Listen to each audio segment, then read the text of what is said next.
president in 2021, Museveni and his thugs denied their crimes. They killed our people and denied it. They tortured people and denied it. They raided our houses and denied it. General Museveni has been a smart dictator because he puts on a suit, goes to the West and to the UN, speaks very nicely about democracy and human rights, but realistically, he does not mean any of those. He talks about our so-called Human Rights Commission in Uganda, but the same person closed the UN Human Rights Office in Uganda 2 years ago because they dared to question him about his atrocities.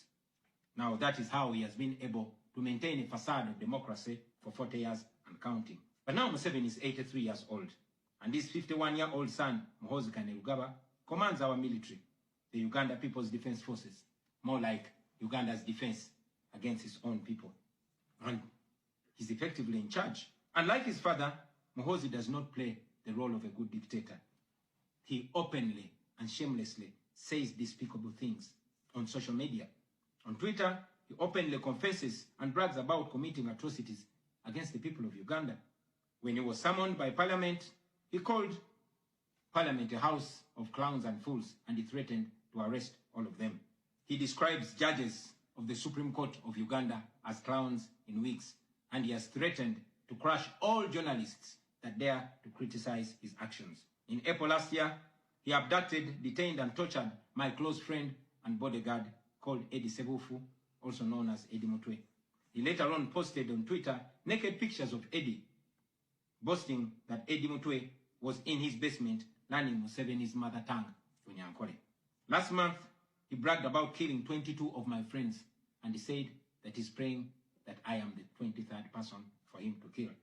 In other words, Museveni and his son no longer fear international retaliation for their crimes. They've been so emboldened by your lack of action. They know that they can murder their own people, imprison them, torture them, remove their fingernails, push needles down their testicles, and nothing will happen to them. Now, they're using rape as a weapon.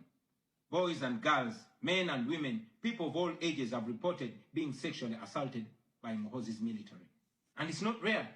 The majority of the people that they capture and unlawfully imprison have reported being raped, whether men or women.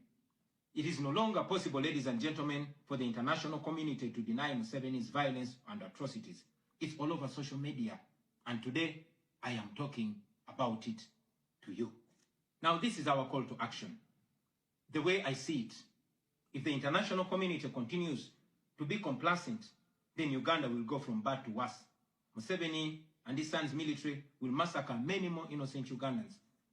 You, ladies and gentlemen, in the Western world, will be forced to grapple with millions of Ugandan refugees pouring into your countries.